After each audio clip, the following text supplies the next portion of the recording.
Alrighty, welcome in, folks. Welcome to the Texas to Tennessee podcast. We're thrilled tonight to have Kyle Garrett on the show. So, welcome, Kyle. Thank you guys for having me. It's good to see your faces. Yes, sir. Been looking forward to this. Yeah, you bet. Yeah.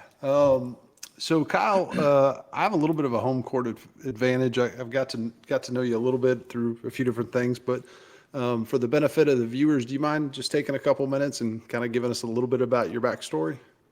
Yeah, absolutely. I honestly, whenever you texted me, I figured you wanted me on to be like the other podcast guy or something. I was just kind of shocked that you even knew about that you even knew about my music career. You're just very well in touch with what's going on, Uh, apparently.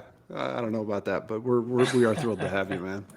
Yeah, thank you guys. Well, so yeah, quick, or I'll try and make it as quick as possible. I've been playing music as long as I can remember. I was playing piano and drums when I was a little kid, and um, uh, I picked up a guitar because I wanted to write songs, and quickly realized I did not want to be a guitar god, but I just wanted to play a couple chords and be able to write songs. And so I've been doing that now for 15 years or so. Toured in a pop punk band, wrote songs for that group for 5 or 6 years. COVID totally obliterated that project. And then I got sucked into Texas country through my podcast, Texas Toast.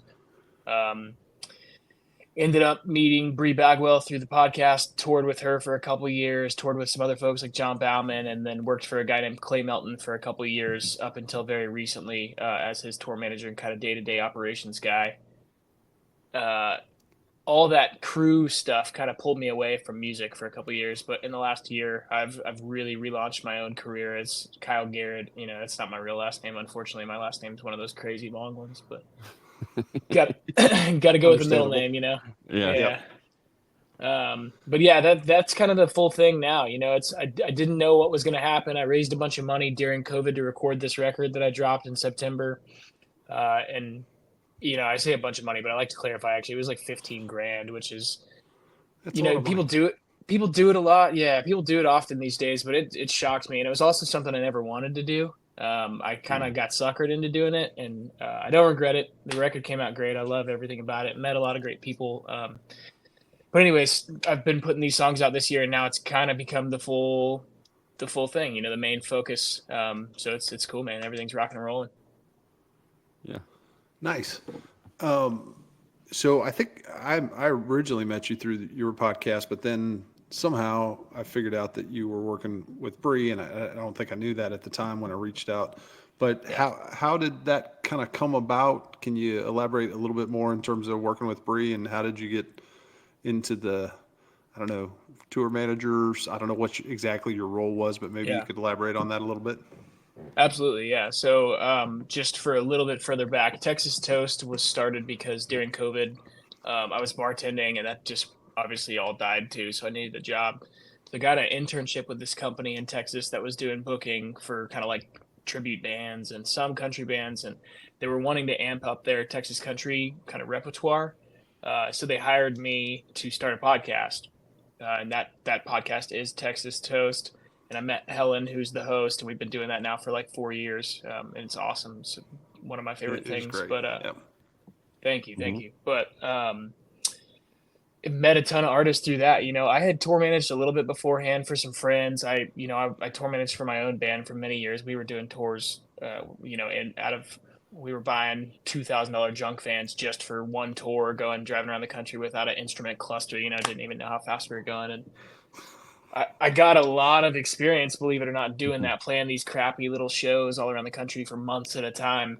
Um, so it just kind of worked out with Bree. We met at the after party for the TCMA Awards one year, and I was just like, "Hey, I had you on my podcast. What's up, Paul? Like, y'all need somebody? I need a job." And she was like, "You don't want to do this?" And I was like, "No, I'm pretty sure I do.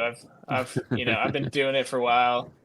And so I sold merch for a couple months, and then her tour manager at the time, Jeff Allen, who was kind of a mentor to me, he got a job with Wade Bowen. So I just kind of naturally filled the shoes at that point. Nice. And Yeah. um, so I guess when did you know that you wanted to maybe not do that anymore? Or maybe that's not the right way to say it, but to Yeah. get into doing kind of your own thing and investing a little bit more into your own career. Yeah, it's an interesting thing for me to think about because looking back on tour managing, which I'm not doing anymore, it was very fulfilling. I felt like I was good at it. People were often, regularly telling me how good I was at it, and that just kind of made me feel good. Um, since I haven't been doing it as much, my priorities have shifted a bit. As like what makes me feel good. I've put a lot of work into myself, kind of trying to, I and not to take it here immediately, but a lot of musicians talk about self worth and stuff, and mental health's a big thing for me. So I've just spent a lot of time working on myself, and um, I think it's probably not as healthy for me as I thought it was. I think I was getting some false self worth and things like that out of tour managing. So that's really helped me kind of shift my priorities. So, I'm playing music. I'm trying not to be on the road as much. It's more strategic, much more thoughtful rather than just like, hey, let's go. I did that for Right. many, many years, and it was a blast, and I don't regret it. But I'm much happier now. I think being in a place where I can kind of manage what I'm doing. Hopefully one day I'll have my own tour manager. That would be awesome. For sure. But yeah, I think that kind of sums up your question. So maybe just one more follow up, and then I'll pass it to you. So for somebody who maybe isn't, you hear a tour manager being kind of thrown around, but I think for a lot of folks, especially if you're not really digging into the nuts and bolts of running a business or running a individual music business, how would you describe what that job? Maybe it's Oof. easier to describe what it doesn't include than what it does include. But how would you describe that? Yeah, I mean, you summed it up. It's the list of things you're not doing is much shorter than the list of things you are doing. You know, um, Bree would always joke. Oh wow, it's slipping from me now. She always had this line that everybody thought was hilarious, but basically it's just like being on the road with a girl and dog sitting or something because she's got whiskey out with her all the time. But um, that's really what it is. It's just filling the gaps. There's specific duties kind of that come along with being a tour manager, but every camp operates differently. There's different needs from different band members. You know, the relationship that I would have with management or booking varied from group to group. So it's really just trying to make everybody that's involved life a little bit easier, I think. Gotcha. Yeah, I was gonna ask a similar question, so Oh, thanks, sorry. Tabo there, but I I'll can throw another one in if you want. no. We'll go back a little further on that because just from our point of view, because maybe we don't talk about this or we don't describe how a podcast is kind of organized. Um, when you were working with Bree and with OnlyVans and Texas Toast, what kind of let folks know some of the things it takes to get a podcast, rolling and things like that. I mean, it's it can be time consuming also. Oh, absolutely. Yeah. I say music is my main priority now, but it's definitely not my as much as I wish it was. It doesn't take up the most of my time. The podcast consume most of my time. I was in a good position to kind of enter the podcast game. I went to school. I actually graduated high school a little early and moved to Austin as quick as I could. Went to a trade school for audio engineering. Thought that I wanted to kind of become a producer, audio engineer, that sort of thing, and quickly learned that wasn't for me. But I did have that experience. I learned how to work Pro Tools and a little bit of video production and some music business stuff. And then I actually went to ACC many years later to get a degree in music business just because I wanted to. I heard it was cool and there were some cool professors working there. I took an awesome songwriting class. It was just kind of for fun. But Yeah. I had the experience. I actually my internship in college was starting a podcast for a nonprofit in Austin, and that was kind of short lived. But I kind of figured out how like RSS feeds, which is for those listening the nerdy stuff. It's how you distribute the audio. Essentially, it's like an internet way of it's like a website for audio kind of. So we don't need to get into all that. But anyways, I had a basic understanding of that. So whenever I got this internship during COVID, they were like podcast, and I said, "Yep, I'm your guy." And from there, it's I'm a social media manager, I'm a booking agent, I'm a producer, I'm a copywriter, I'm a graphic designer, I'm a just you name it. All of it, right? Yeah. Yeah. I'm trying to figure all most of those things out still. Sure. Talking to everybody and this part of it is the easy part and It's a the fun reward. part. Yeah, Yeah, this is Right. the Absolutely. reward. Yeah, no doubt about that. Um, so, but even early on, you were already writing original music and everything. You were focused on original music pretty much from the get go, right? Yeah, I would say so. I picked up guitar as soon as I could, as soon as I felt comfortable with kind of like putting my words in order. And I hate that question. It's like, what was your first song? Because my first song was literally one, or I guess two chords back and forth, and I was just talking to shit about how jealous somebody was. Um, like I was like 12, Right, right. you got to start not somewhere. proud. Yeah, exactly. Not proud of it, but yeah, you got to start somewhere. But yeah, my songwriting, and I'm sure we'll get into it more, is really interesting, or to me at least, it's interesting because it's so vast. I can write like I guess it's kind of based on my influences. I wrote in a pop punk band, and that's just like uber catchy, like stupid catchy, like whiny, Warped Tour stuff, and I did that for years. And then I, wrote country songs before that, kind of, but not a ton. And now I'm writing all these very country songs. And I was in a metalcore band at one point, and so it's just been interesting. A lot of people will say that some of my songs sound even like Ed Sheeran, which is weird to me because I don't hear it. But I guess there's just kind of this underlying pop sensibility to my songwriting, and I've always loved simple, catchy music. So that's kind of, I think, what drove me in a long-winded fashion to start writing songs. But were you ever in the cover band world, or was it original music from the start? Yeah, it was definitely original music from the start. Metal bands was what started it in high school. Gotcha. I didn't even know Texas country, or like I knew country music on the grand scheme of things existed, but I didn't know it was like a niche scene in Texas. Growing up in Right. Houston, it was just metal. So like you can go find it on the internet if you look hard enough. But the old metal bands I was in, it's like breakdown, heavy chugs, real slow, and then it would just with zero transition just go into this like happy poppy chorus because that's what I wanted to write. And the other dudes were like breakdown, like let's do this. It was very funny. So That's cool. Yeah. yeah, Yeah. All right, Kyle. So this is I preface this one by saying this is the weird question that I ask. The rest of them are pretty normal, but this one's a little strange. okay. So I'm going to give you a pie, and I want you to divide it up into four sections. So you have four pieces of pie. There's music creation, so songwriting. There's recording, performing, and then the fourth section of pie is the business. So running your business, the business of music. How do you divide up your time in those sections? And then also, where do you think you naturally gravitate? Is there one of those areas that you're like, oh, this is like what I'm probably best at or what I enjoy the most? Yeah, that is an interesting question. I right away I would say recording. I spend the least amount of time just because money. I also write in a weird way. I'm very I think prolific is the word, but only in spurts. So I'll write like a ton of songs in a super short period of time, and then I won't for like a year. Um, Okay. so that kind of also makes recording odd. I like trying not to get sidetracked, but I have a video production. Some friends of mine own a video production company, so we have this deal where they're helping me create content. That makes sense, right? Because I've got these Mm. songs rolling out, but I don't have that relationship with somebody who's doing recording. So, anyways, that's the least. I would say business. I'm the most, excuse me, I'm the most drawn to that. I just like, I think I like being able to test those things out and see what works. I'm not a huge fan of social media.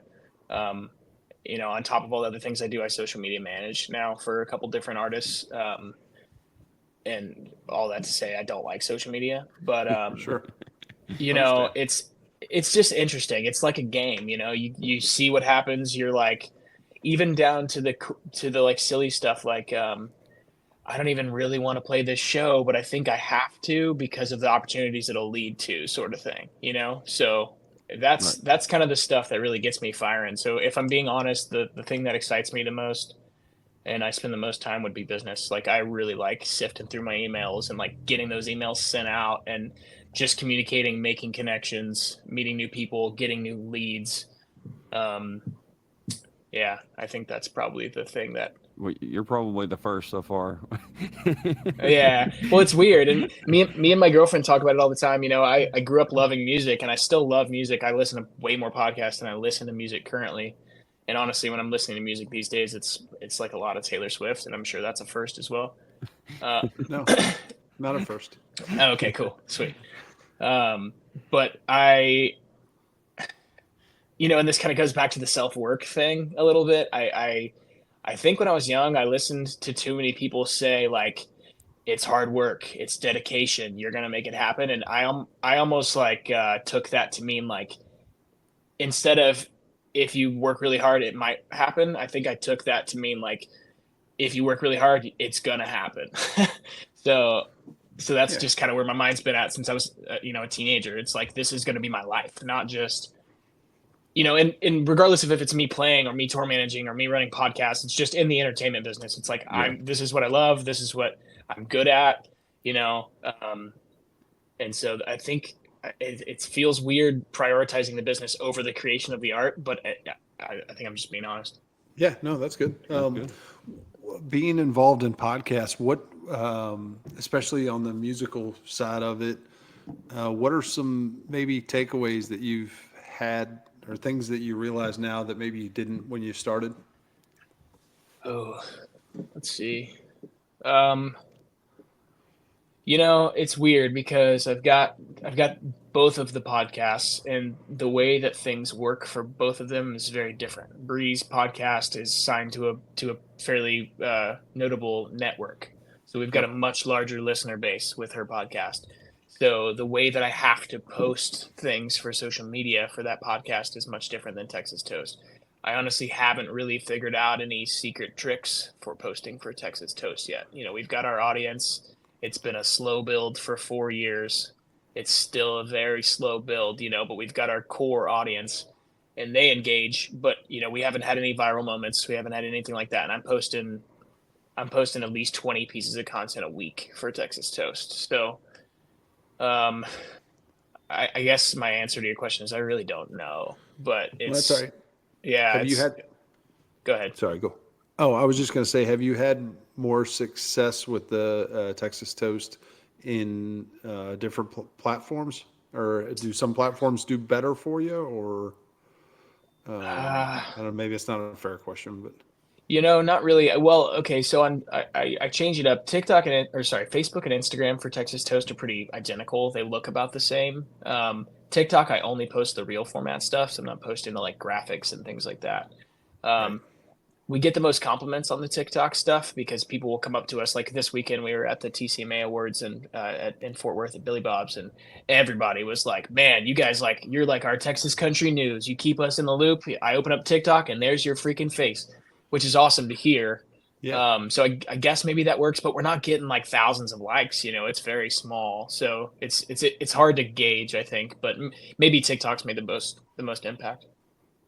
Cool. Yeah. Well, one of the things it sounds like you've been on the road in some way, shape, or form quite a bit. Can you share any crazy any crazy road stories that won't implicate anybody or get anybody in trouble? Yeah, I mean for sure. I'm not. I guess that's a good opportunity. And the last year I've decided to become sober in all this self work. Okay. Yeah. So there's been many moments I'm probably not proud of. The first thing that came to mind though was actually, and you're in Memphis, right? Yeah. So the last time I was driving through Memphis, I love Memphis, by the way. It's like I've spent so much more time in Memphis than I have Nashville, oddly enough, and I just love that city. So we were driving in a big RV at the time. It wasn't a Class C, but it was like one of those ones with the flat front. It's basically a bus. And I was driving, and the co-pilot was sleeping. and this truck drives past us, and there's just like a bunch of shit packed up in the back of the truck, just nothing strapped down. There's like a lawnmower and a kick drum and like just a random assortment of things. And so I'm just like, that's pretty weird. And we're in somewhere in Arkansas at that point. So we're pulling into Memphis, and I'm driving down the road. All the cars just start splitting. And I'm in this huge rig, so I can't do that. I just have to kind of charge on. The kick drum is flying down the freeway at the bus. And so we like, I couldn't do anything. So I'm just sitting there driving, and it hits it. We eventually stop and get out. It didn't really cause damage or anything. It was fine. But then afterwards, I don't even really remember why we did this, but the guy that was sleeping next to me woke up when the impact happened, and his first thought was like, okay, I'm going to write a sign. And he wrote, "Your kick drum hit my house," on this piece of paper. And so we like caught up to the guy, and we were just holding the sign, like waving at him. And whenever he saw it, I think he had finally realized at that point, like with our sign, that he lost his kick drum in the middle of the freeway. It's not an exciting like drug stripper story, but that was one of the scarier moments on the road I think I've had. So was that your kick drum? I was wondering where that went. Well, this is just this is not podcast worthy either, but I was at work, and we were in BFE, Mississippi, and going down this kind of small highway, and for some reason it's just a back road really. It had lines to pass. We were like, I don't know about this, but either way, we got behind this guy going like 20 and a 40. We rode back there for a while, and then we were like, okay, I guess we're going to pass. Well, right as we were about to, there was a sign that said, "Pass with care," right? And I'm in the passenger seat, and he starts passing, and as we're going by, I gave him the heart sign for passing with care. It's like, we love you. Oh, we love you. That's and great. I don't think he was like 85. I don't think he noticed anything that we were going anyways, but that's awesome. Get off my we lawn, let him know kids. we cared as we were passing. Sorry you had to go slow, but what about Memphis? What's the deal with that? Man, I don't know. There's a couple weird cities that I've grown to love around America that are like not to say Memphis isn't a hotspot. Obviously, it's a music hotspot, but it's got its ups and downs, and everybody loves Nashville. Maybe it's something to do with that. It's like the outside of the cool space. Like I really love Cincinnati, Ohio for some reason. Really like Jacksonville, and everybody's just like, what? Why? I don't know, man. I've played a bunch of cool shows. We played at the Hi-Fi quite a few times. We played at Growlers quite a few times. Okay. And I've just always had a good time, like shitty show or great show. It's just a good time. We have fun. We go down to Beale Street. There was this for a while. Every time we'd go, we'd stay at this person had built like a kind of a tiny home RV park behind a water plant, like right in the middle of downtown. And you could just book them on Airbnb. And so we'd stay in this Airstream, and it was just, I don't know, good memories. You'd go out to the gate and see a bunch of dudes flying by on their four-wheelers, and it was just, I don't know, good memories. I just like it there. I got good you. Vibes. That's good. That's better than the opposite. So, by the way, I have some stories to tell you later, Talbot, too. All right, I'm very much looking forward to this. Yeah, we go to shows quite a bit at Growlers, especially. They're one of the ones that like we're going to see American Aquarium soon at Growlers and things like that. So, yeah, that's it's not much, but it's a place to it's a hear place. live music. You know what I mean? And Hell yeah. they support the artists like that. So. You can see a rap show on Tuesday night, a metal show on Wednesday, and then a red dirt show on Thursday. There's not a lot of places like that, so that's cool. That's cool. Yeah. You got one, Talbot, or? I do. Okay. I wanted to talk to you about the Heartbreak Motel EP. So that came out at the end of September, or near the end of September. Is that right? Yeah, I think so. End of September, maybe early October. So how daunting of a project is that, putting out 6 songs. How long did that process take? Maybe talk a little bit about who you worked with to make that happen. Yeah, absolutely. So going back to the crowdfunding thing that I was talking about, basically what happened was I saw an ad on Instagram at the beginning of COVID, and it was like, "Hey, country artists, we want to work with you." And I was like, "Okay, cool, I could be a country artist." Um, and so I got picked, whatever that meant.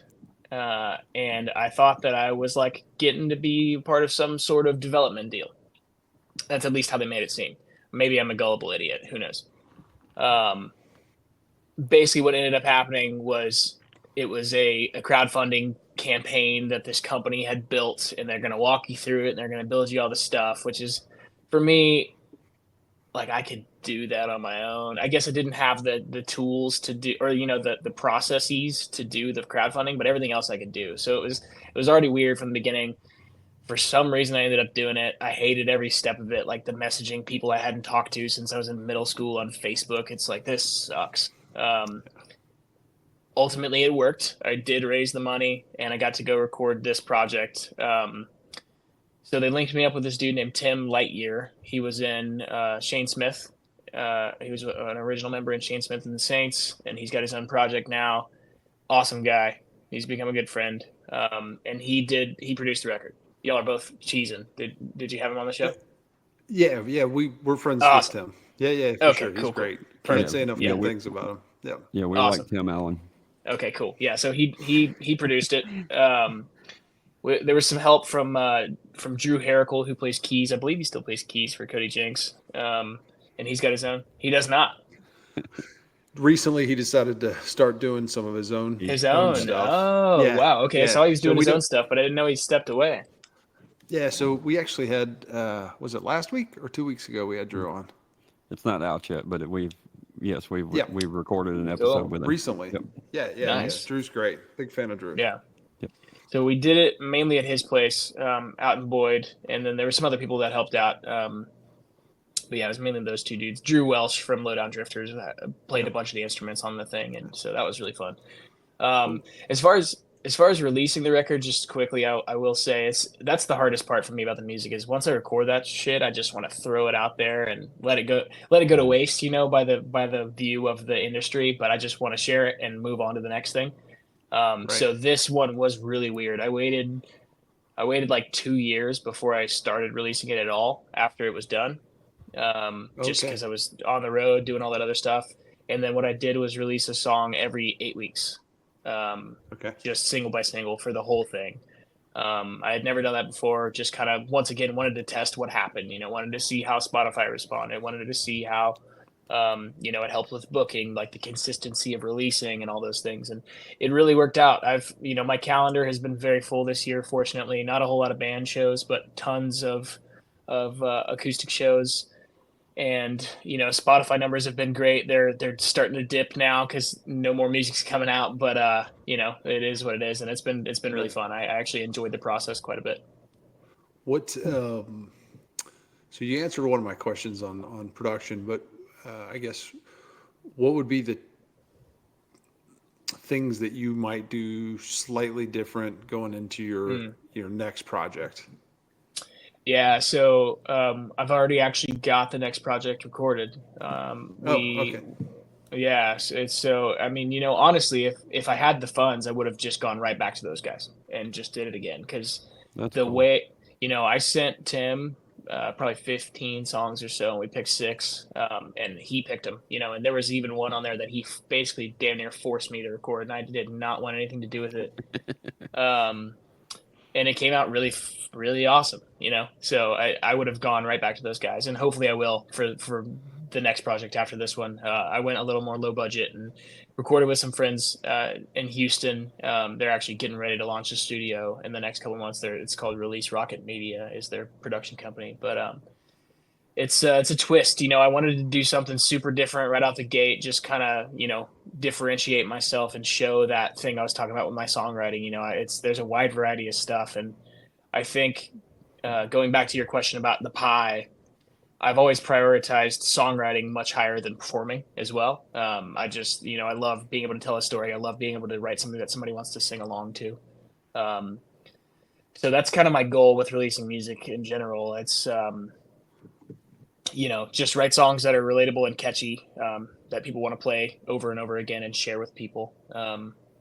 But yeah, I think to answer your question about the approach, we took a super organic approach to this. We recorded it very low key, simplistic. It's like acoustic guitar, bass, a little bit of percussion, and some banjo on all the songs, which is obviously very different from the EP that I just released. So it's gonna be cool. Hopefully, people like a curveball, but it's real different.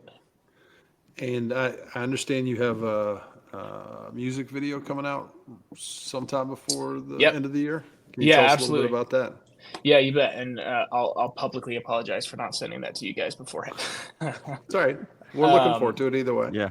Yeah, you bet. So going back to Release Rocket Media, my friends, they do a lot of cool music videos for people like John Stork, and they've got a bunch of other stuff. But they've helped me out with lots of content this year, and we did music videos for 4 of the 6 tracks on this.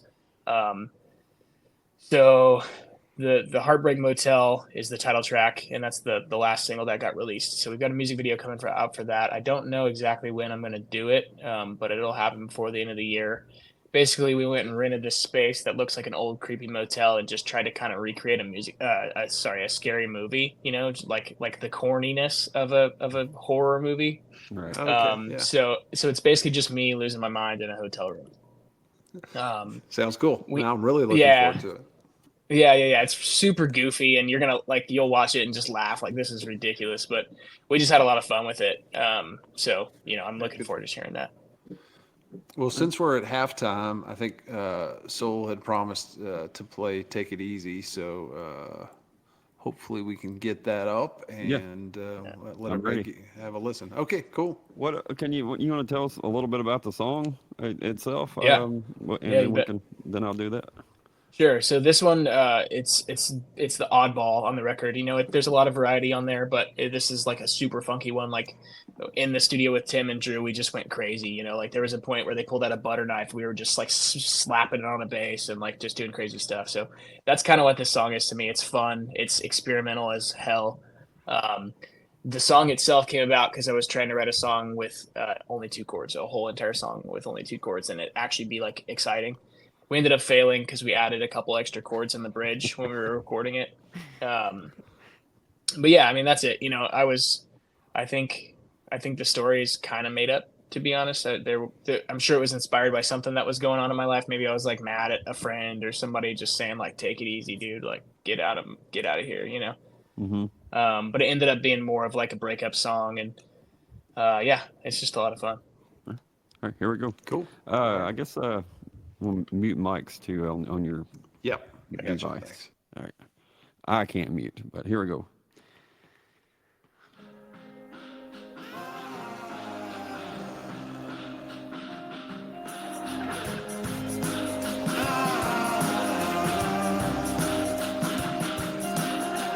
First stop on a Friday night, grab a brown bag, special for some peace of mind. We got some thinking to do, gotta find the right words and forget the truth.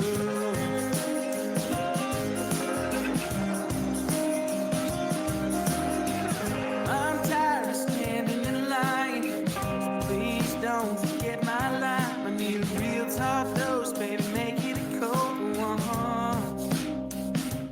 How am I supposed to clear my head when I'm intoxicated, gaslighting son of a bitch? Maybe I'll see you on the other side.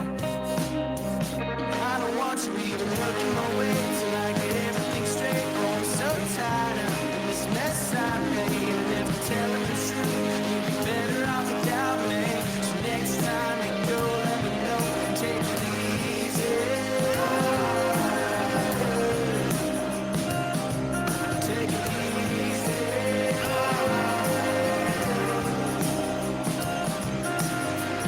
Your mom's going around town, spreading the news all around. Cause she knows just what she needs. No, it ain't me, no, it ain't me. But I'd hate to see you go. So I wrote this song and a letter, packed you a lunch to get on the road. I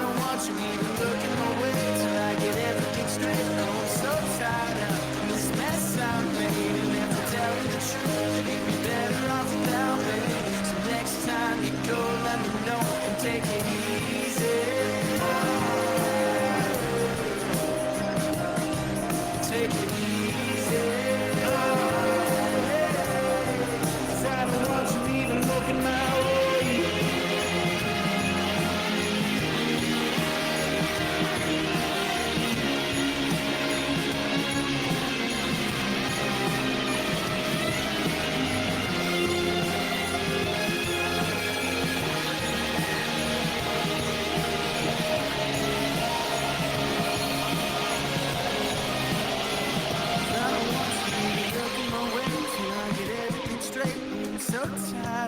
This mess I made, if I'm telling the truth, you'd be better off without me. Next time you go, I don't want you even looking my way till I get everything straight. Oh, I'm so tired of this mess I made, and if I'm telling the truth, you'd be better off without me. So next time you go, let me know and take it easy.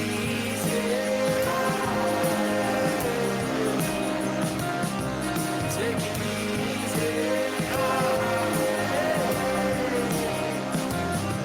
Take it easy.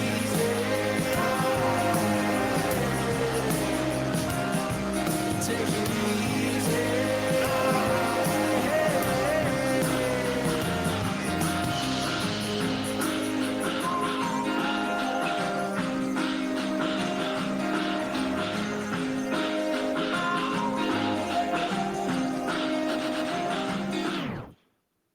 All right.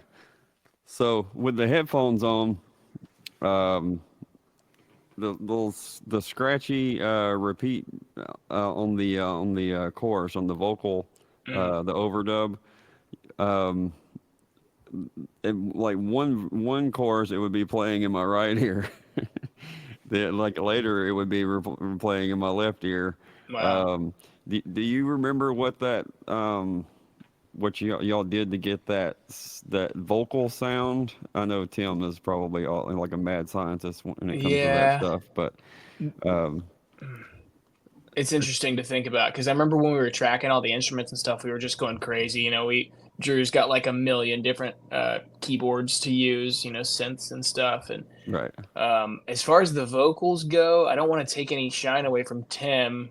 I'm sure it was his idea, but actually I think that came about. And a lot of those themes on the record that are kind of like funky, kind of trippier sounds came from mixing. So the dude that mixed, his name Andrew Procope, I think. Yep. I don't know exactly how you say that, but a lot of that stuff came out of there. Like there's like kind of B3 or Leslie style effect, I guess, on a lot of guitars and a lot of the songs, and those things all came about in mixing. So I don't want to say that wasn't Tim's idea, but that wasn't something we actually did in studio. So, and one of the things that I don't know, I guess, a lot of the folks that we talk to or that Talbot brings on, are leaning more on the countryside of everything. Sure.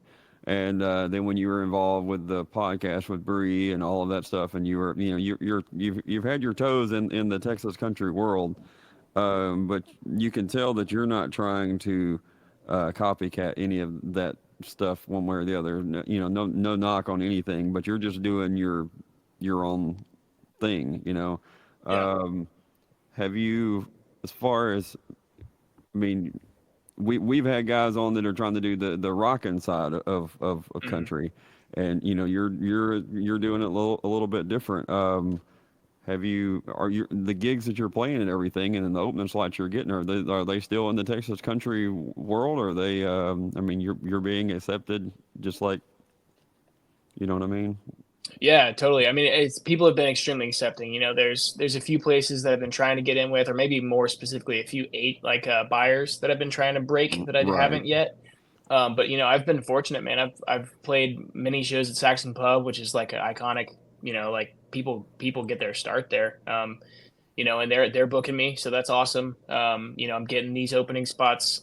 I'm getting a couple band shows here and there. It's been accepting. I think a lot of the production stuff on the record doesn't necessarily come across as crazy live. It sounds a little bit more normal, which is unfortunate in a way, but also just makes it sound a little different. I I take a lot of pride in I'm not going to let my voice sound on a recording better than it's going to sound live. And that's the compliment that I get most often. You know, people say my voice sounds the same or better. And I hate to like, you know, I'm not bragging by any means. That's Right. just what people Understood. tell me. So that's always important to me when recording and thinking about the production. But yeah, I'm definitely not trying to fit in anything. You know, I always tell people if I would have known that Texas country was a thing and my old band, High Dive, was the pop punk band, we sounded exactly like Cody West. We were a pop punk band. I had no idea Texas country was a thing. So we would have been a Texas country band if I knew it existed. So no, you know, I draw influence from a lot of people, and I was actually I do this silly thing before I am interviewed because I'm not really used to being interviewed as much as I do the interviewing. And I think like of the most obscure questions that I might get asked, and I was thinking like, what are your top 5 favorite bands? So hopefully neither of you were planning on asking that, but I actually came up with 5, and I think it stick kind of around. perfectly. Okay, there you go. I think the 5 that I came up with kind of perfectly like sums up why my music sounds the way it does. If you're interested in hearing who they are. Yeah. Sure. Yeah. Okay, Yeah, I was just so about to ask that question anyway. So have at it. I was gonna okay, beat right you on. to it. Sorry to beat you both to it. All right, so I came up with John Mayer, Blink-182, Incubus, Kings of Leon, and the Dixie Chicks. I can definitely Nice. hear the John Mayer and the Kings of Leon. Okay, cool. Yeah. You can't hear Definitely. you don't hear the Dixie Chicks with all that double bass? Yeah, I'm just well, kidding. I I'm just was kidding. looking for the Goodbye Earl, but I just maybe my ears just aren't getting there. I don't know. I hear you. No. Um, I don't know why I grew up a Chicks fan, man. I guess my mom put me on, and then my dad put me on Green Day and Blink-182. You know, so. Hey, the Chicks put out some great music, man. Mm-hmm. They did. Not Ready to Make Nice is an underrated song, by the way. And Dude, my second banger. favorite cover band is Drew's part of called the Chixie Dicks. Oh yeah. So they're a little far from where I live, so it's hard to get all the way over there on Wednesdays. But Yeah. if I wasn't doing this on Wednesday nights, I'd be over there.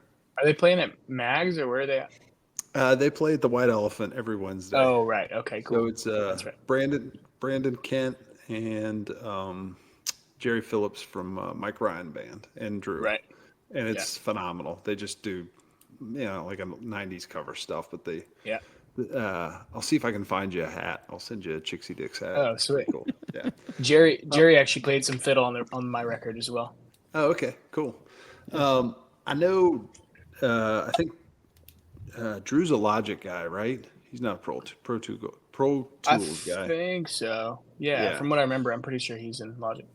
So it's interesting how y'all chose to record at his place, but it now kind of makes sense. I think one of the things that Tim is known for being sonically, not, I guess, willing to take some risk, but also has these really amazing soundscapes that just kind of envelops the whole song.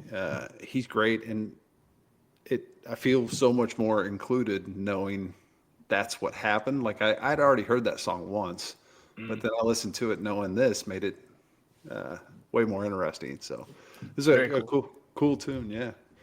Thank you. You can understand why the sound is so big. Yes. Yeah. With knowing who's involved. It's big, but it's not oppressive. And I think that's one of the Yeah. things that Tim is great at. If you go back, and His listen to that- record is crazy. yeah, it's great. His new one. It's like so plain, but just like epic. Like you said, soundscape is the way to describe it. Yeah, and if anybody needs an example of kind of what he's great at, go listen to Geronimo, and I know Brad Percope worked on that album Brad. as well. The mixer. I said Andrew. Wow. Yeah, you're in the ballpark. Sorry, Brad. But yeah, Brad's great. Like that whole team, those guys are so impressive. So that's just really cool to know that you guys work together. All right, this one's a little bit different question because I know you said performing isn't exactly maybe your favorite thing to do or whatever. Do you remember the first time you ever got up to perform? Was it Like I remember. anything cool happen? I Or? remember. No, it was not cool. It was very embarrassing. And but by no means do I not like performing. I love performing. I just meant like when I'm thinking about it, at least right now, like when I'm on stage, I probably love performing more. But when I'm not on Right. stage, I love the game of booking more than I love the actual show. Does that make sense? Yep, totally makes Okay. sense. Back to your question. Sorry about that.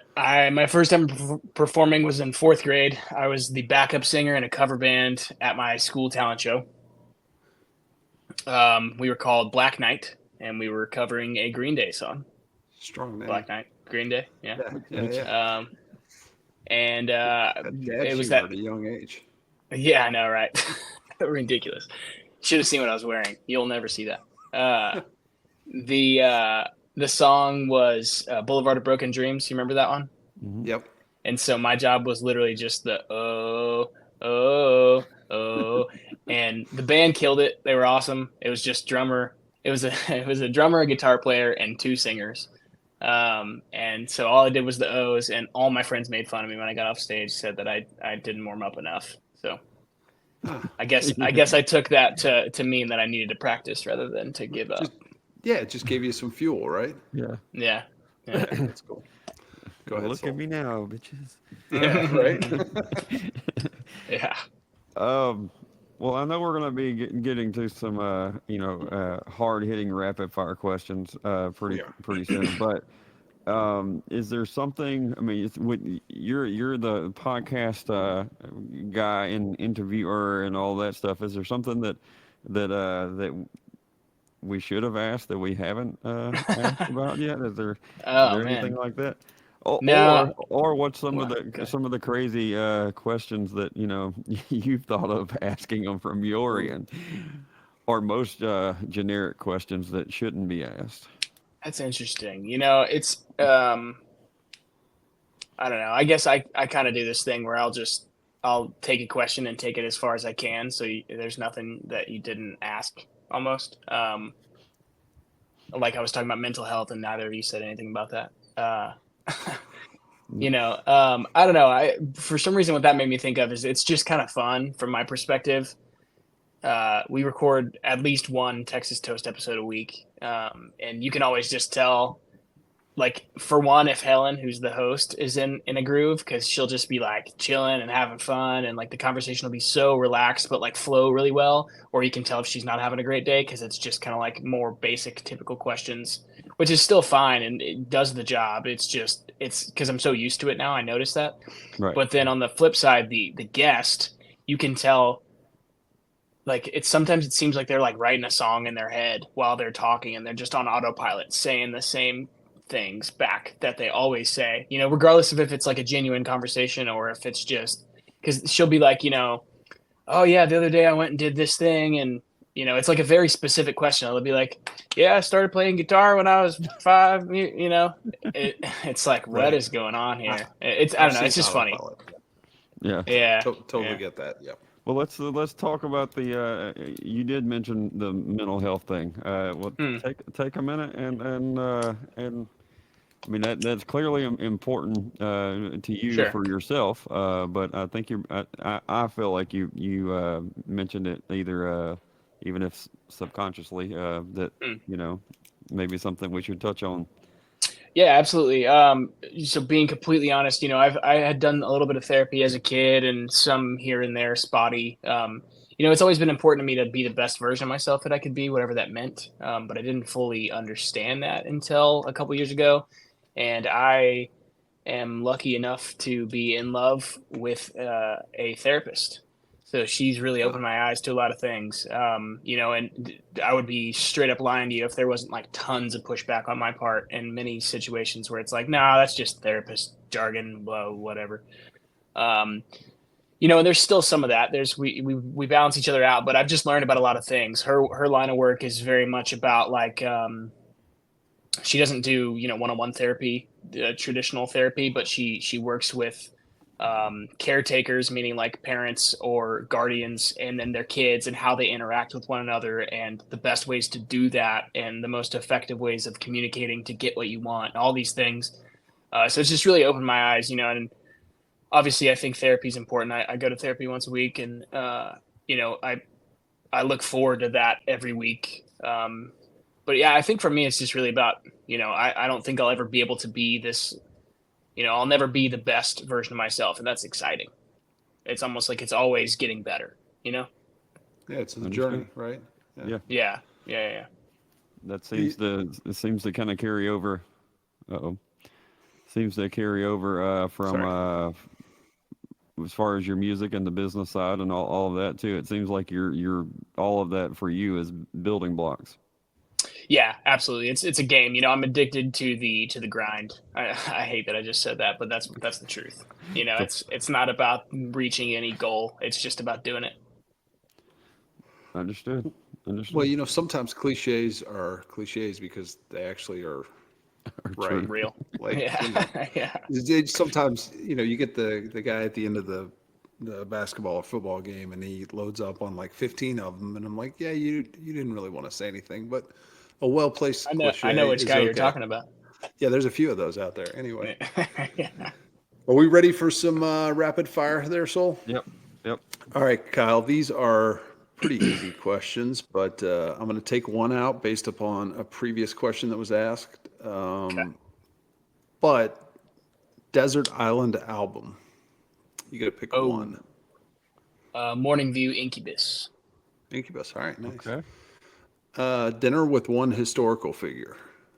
Oh, interesting. They have to be dead or no? Either way. Oh, I'm not good at this. Maybe Quincy Jones. Interesting. Recently. Yeah. He's top of mind. Yeah, for sure. Ideal green room for you. Ooh. Okay. There's a place that I have no idea what it's called that the guy that I toured with last played in Chicago. It's on the south side of Chicago, and the green room is like. Have you ever seen the movie Adam Sandler movie where he takes care of the kid? What's that called? Big Daddy?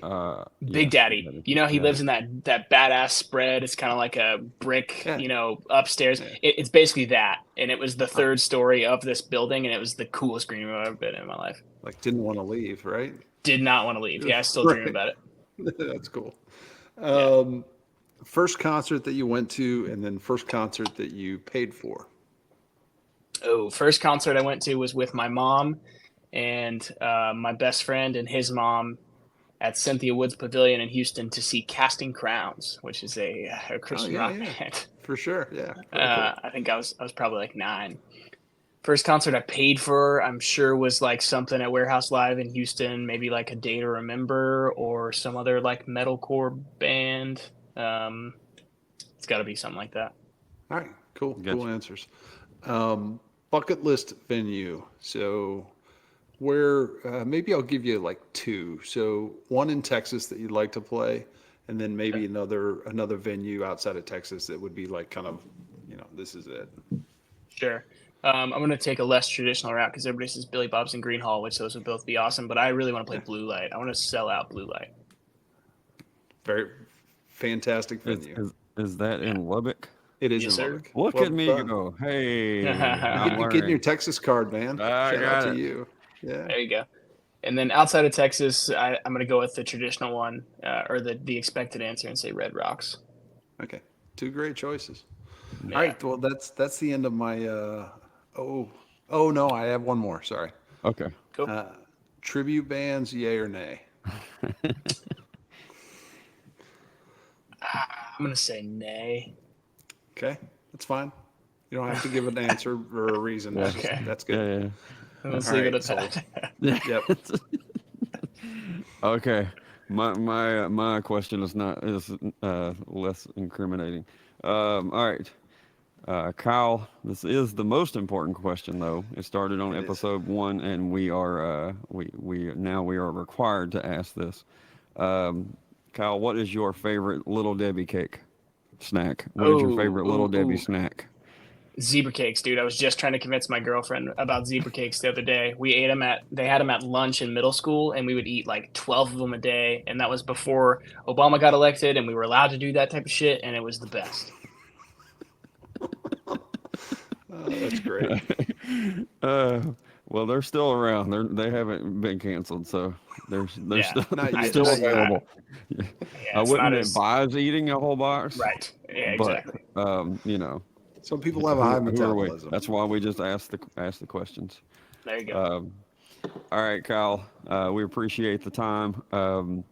Is there anything Thanks so else much. like yeah, well, definitely make sure you follow Kyle on all his socials. Anywhere you listen to your music, go and follow him. I try to say each time, engage in their content, like, share, all that stuff. Don't just look at it and keep scrolling. Actually do something with it. And also, what about as far as the podcasts go too? What anything you want to say on that side of things? Yeah, absolutely. So I'm kind of behind the scenes on both of those. You'll hear Helen and Bree talk about. I guess for Helen it's producer Kyle, and for Bree it's Kyle.